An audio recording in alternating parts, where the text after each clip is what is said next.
Bem-vindos, meus amigos, a mais um estudo do nosso canal, Estudo do Espiritismo. Hoje nós vamos falar sobre as três revelações, Moisés, Cristo e Espiritismo, que está no capítulo 1 do Evangelho segundo o Espiritismo. Esse capítulo é denominado Não Vim Destruir a Lei.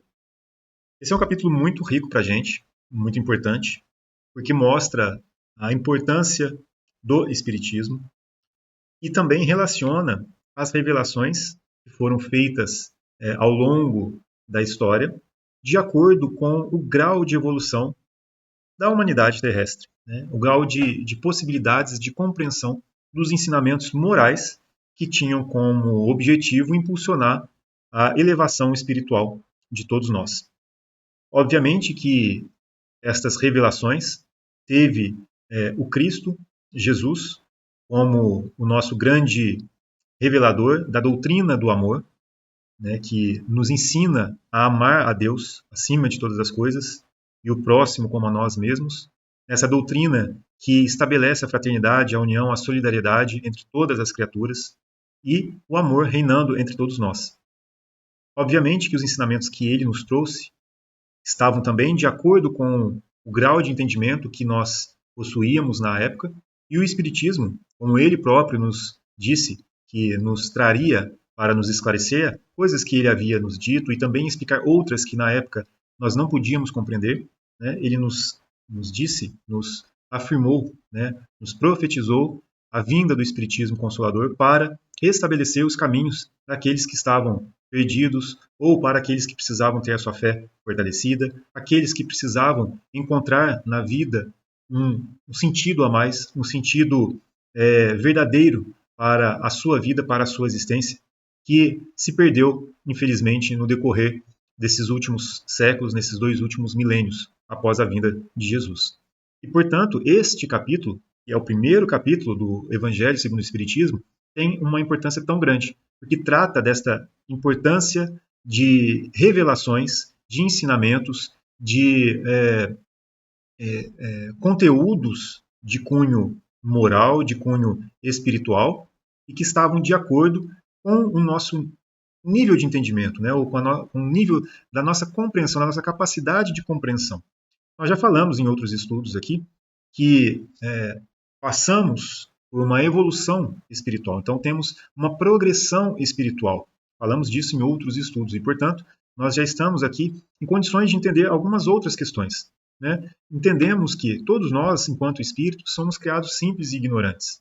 E isso quer dizer que nós não sabemos, que nós aprendemos, portanto, a escolher entre o que é certo e o que é errado, e através do exercício do nosso livre-arbítrio, que permite a gente a escolher determinados caminhos, nós então passamos por essa progressão espiritual, seguindo, né, ou colhendo, digamos assim, aquilo que nós mesmos plantamos. Mesmo com as nossas possibilidades de erro, nós temos a misericórdia divina que nos garante novas chances de recomeço, novas chances de reconstrução do nosso próprio caminho, e isso se dá através das reencarnações, das vidas sucessivas. Jesus Cristo nos trouxe esse ensinamento, porque ele nos disse que ninguém poderia ver o reino dos céus se não nascesse de novo. Mas o Espiritismo trouxe maiores esclarecimentos a respeito daquilo que, na época, seria muito difícil para que muitos compreendessem, visto o grau de avanço intelectual e moral da época e do povo onde ele se encontrava. Tudo isso foi necessário e de acordo com o planejamento do próprio Cristo. E, portanto, esse capítulo nos abre, então, esse entendimento, né, para que nós possamos entender a importância de todos esses pontos em que a humanidade se viu face a grandes mudanças, né? Então, vamos lá.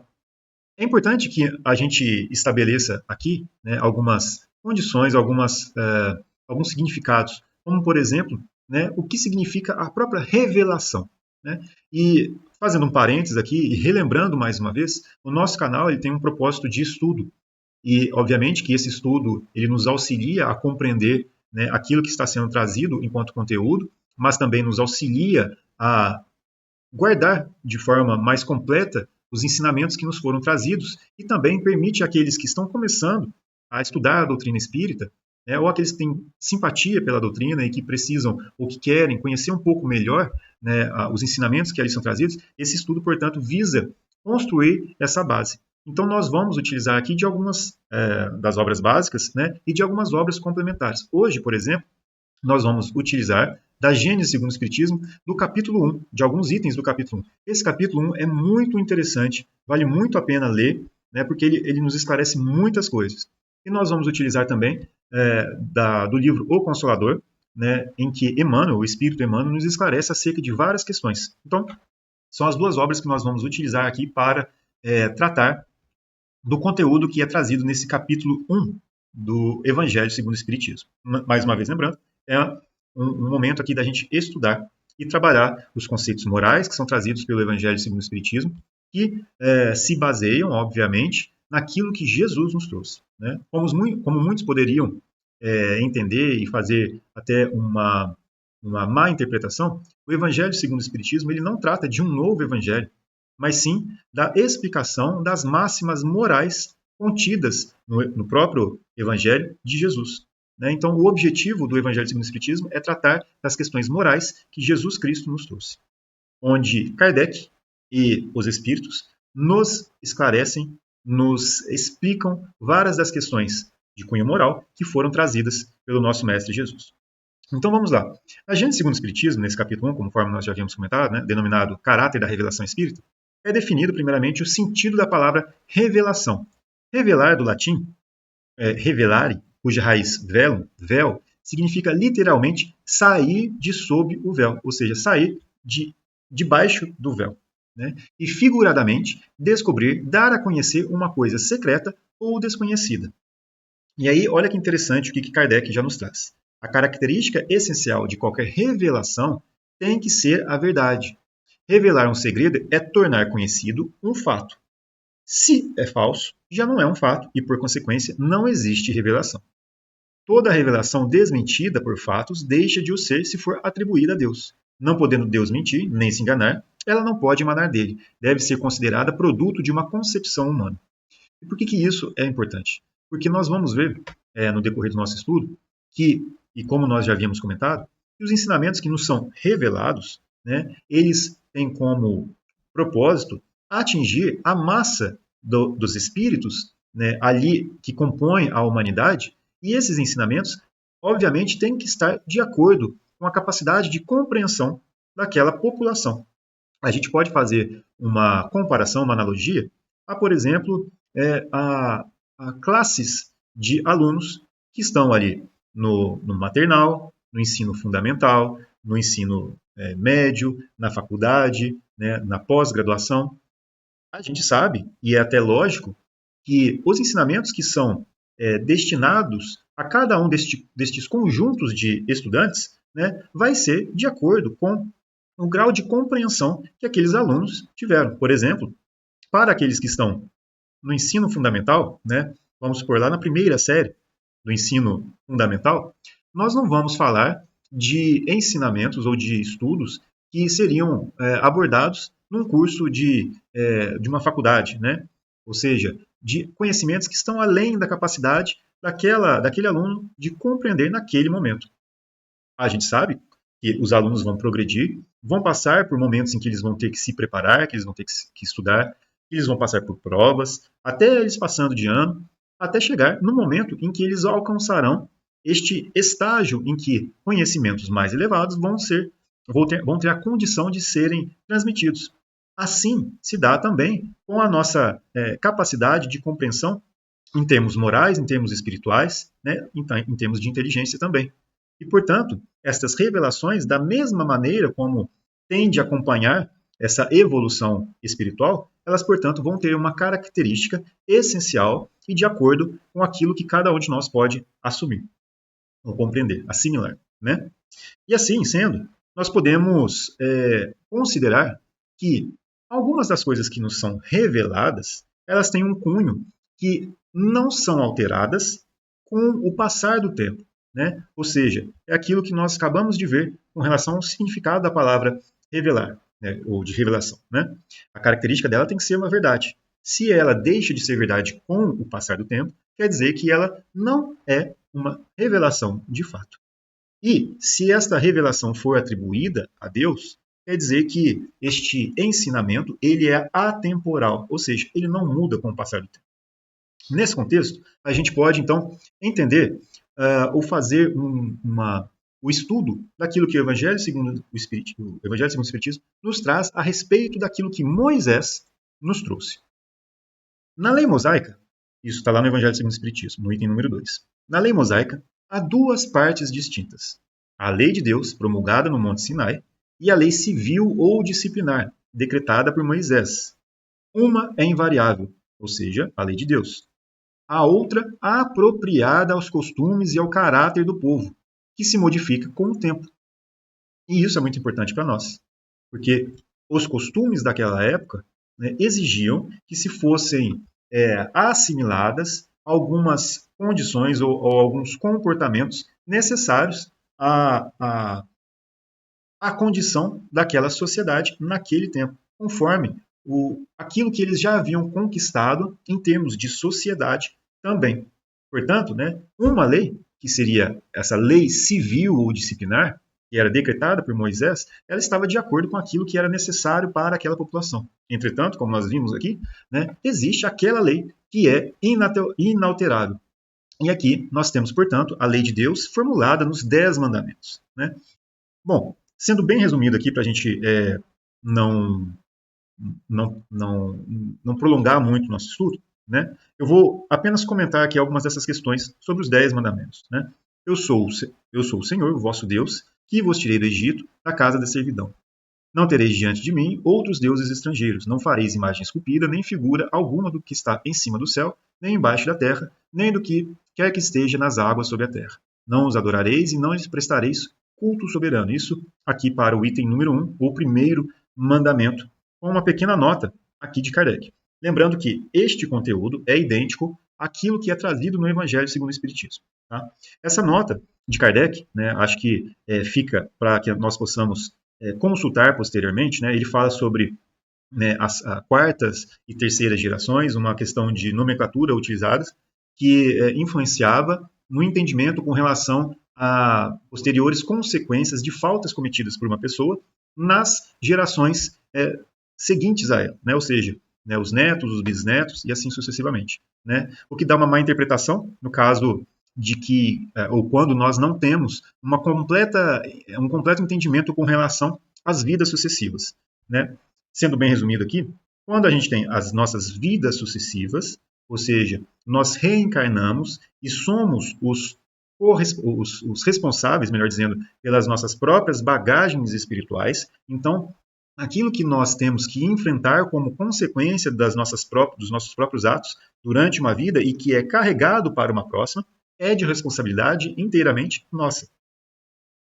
De outra forma, ou entendendo de outra forma, como ele está colocando aqui, né, até a terceira e quarta gerações, poderia-se entender que aquilo que uma pessoa fazia poderia ter consequências para as suas gerações seguintes, mas não sendo a própria pessoa que cometeu aquela falta. O que seria, de certa parte ou de certa maneira, uma injustiça, porque outras gerações, outros espíritos seriam ou teriam, né, ou sofreriam, melhor dizendo, a consequência de atos que foram executados ou que foram feitos por outros, né, e que não eles.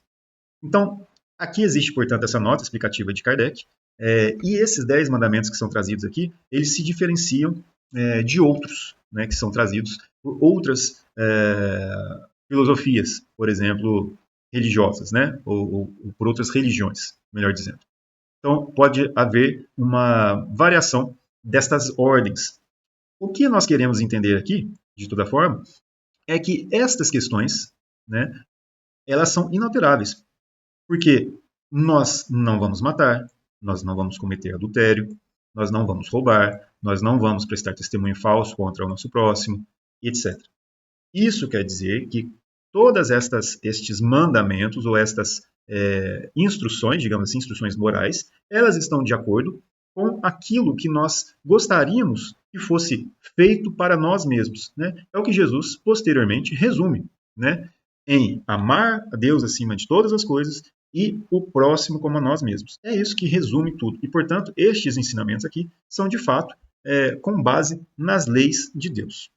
Então, Kardec coloca assim, né? É de todos os tempos e de todos os países essa lei, e tem por isso mesmo caráter divino. Todas as outras são leis que Moisés decretou, obrigado que se via a conter pelo temor um povo de seu natural, turbulento e indisciplinado, no qual tinha ele de combater arraigados abusos e preconceitos, adquiridos durante a escravidão do Egito.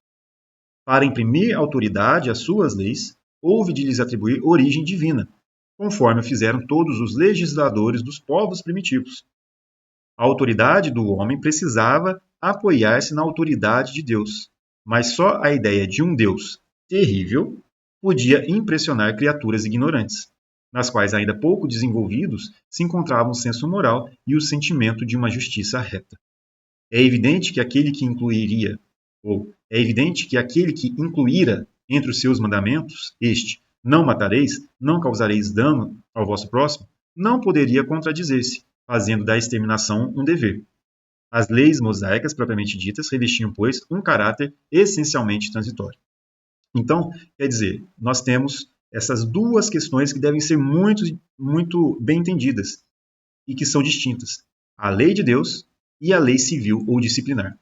Né? Uma atemporal, é a lei de Deus. A outra, de acordo com os costumes, de acordo com o caráter do povo, de acordo com aquilo que era necessário na época para que se fosse exercida a autoridade. Né? E aí que vem a grande questão. A autoridade que precisava ser exercida tinha que se apoiar na autoridade de Deus, para que fosse possível mudar hábitos e introduzir leis de acordo com aquilo que se precisava para aquela população. E é interessante aqui, que Kardec coloca, mas só a ideia de um Deus terrível podia impressionar criaturas ignorantes. Vamos guardar essa parte, porque essa parte é muito interessante. Mas só a ideia de um Deus terrível poderia impressionar criaturas ignorantes. Né? Muito interessante. Aí você pode pensar também, e aí vem do nosso estudo, por que uma pessoa, por que Moisés, por que estas revelações se fizeram a partir de uma pessoa? Quem era esta pessoa? Né?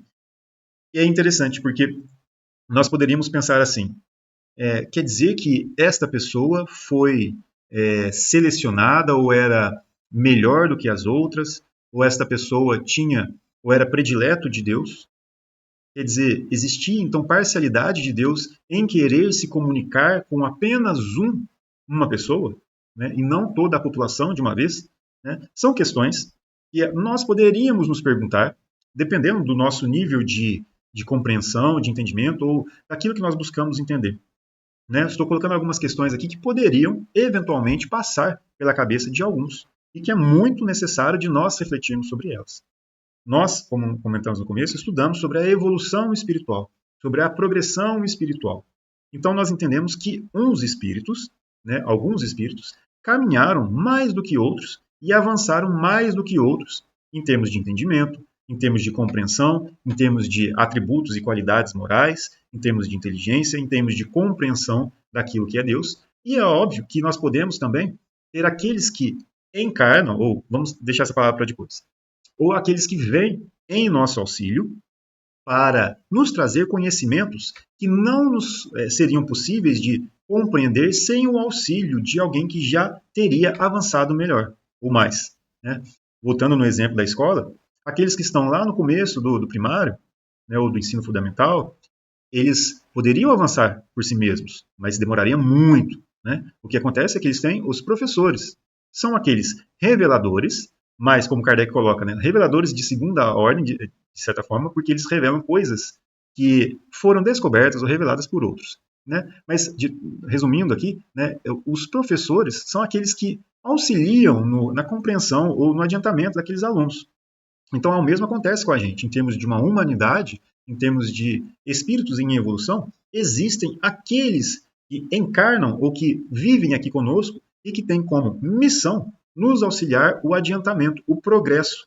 E, portanto, são eles aqueles que ficam como responsáveis por nos trazer determinados conhecimentos, de caráter científico, de caráter religioso, de caráter moral, enfim. Né? Isso não quer dizer que existe parcialidade de Deus em ter escolhido uns em detrimento de outros, ou dando preferência a uns em detrimento de outros, né, ao invés de outros. O que acontece, como nós já dissemos, é que esses espíritos já caminharam por si mesmos e alcançaram uma determinada condição evolutiva que os permitem voltar até nós e nos auxiliar no progresso, assim como os professores lá do primário, ou dos determinados graus, ou dos diversos graus, das diversas séries escolares, nos auxiliam de acordo com as nossas capacidades. Né? Olha que interessante o que é dito na Gênese, neste mesmo capítulo. Todas as menções aqui com relação à Gênese, neste estudo, vão ser com relação ao capítulo 1, caráter da revelação espírita. Desde que se admite a solicitude de Deus para com as suas criaturas, por que não se há de admitir que espíritos capazes, por sua energia e superioridade de conhecimento, de fazerem que a humanidade avance, encarne pela vontade de Deus, com o fim de ativarem o progresso em determinado sentido? Por que não admitir que eles recebam missões, como o embaixador as recebe do seu soberano? Tal o papel dos grandes gênios. Que vêm eles fazer se não ensinar aos homens verdades que estes ignoram e ainda ignorariam durante longos períodos, a fim de lhes dar um ponto de apoio mediante o qual possam elevar-se mais rapidamente? Esses gênios, que aparecem através dos séculos como estrelas brilhantes, deixando longo traço luminoso sobre a humanidade, são missionários, ou, se o quiserem, messias. O que de novo ensinam aos homens, quer na ordem física, quer na filosófica, são revelações. Se Deus suscita reveladores para as verdades científicas, pode, com mais forte razão, suscitá-los para as verdades morais, que constituem elementos essenciais do progresso. Tais são os filósofos, cujas ideias atravessam os séculos. No sentido especial da fé religiosa, a revelação se diz mais particularmente das coisas espirituais que o homem não pode descobrir por meio da inteligência, nem com o auxílio dos sentidos. E esse conhecimento lhe dão Deus, ou seus mensageiros, quer por meio da palavra direta, quer pela inspiração. Neste caso, a revelação é sempre feita a homens predispostos, designados sobre o nome ou sob o nome de profetas ou messias, isto é, enviados ou missionários, incumbidos de transmiti-la aos homens. Considerada debaixo desse ponto de vista, a revelação implica a passividade absoluta e é aceita sem verificação, sem exame nem discussão. Muito interessante esse esclarecimento. E aí eu peguei uma questão aqui do livro O Consolador, pelo Espírito Emmanuel, está lá na terceira parte, na parte de religião, no item número 1, sobre o que fala sobre o Velho Testamento, e mais especificamente aqui sobre a lei. Como entender a palavra do Velho Testamento quando nos diz que Deus falou a Moisés no Sinai? Olha que interessante, né? Como entender a palavra do Velho Testamento quando nos diz que Deus falou a Moisés no Sinai? Voltando à nossa pergunta, seria Moisés, portanto, né, alguém que foi escolhido pela parte ou por Deus e que seria melhor do que os outros para receber, portanto, essas comunicações? Por que ele?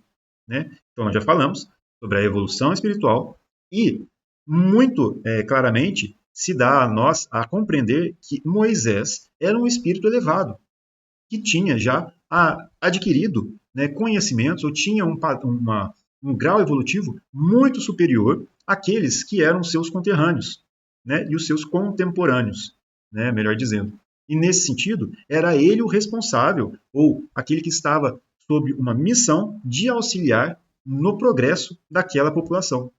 Vamos ver o que Emmanuel nos traz a respeito dessa condição.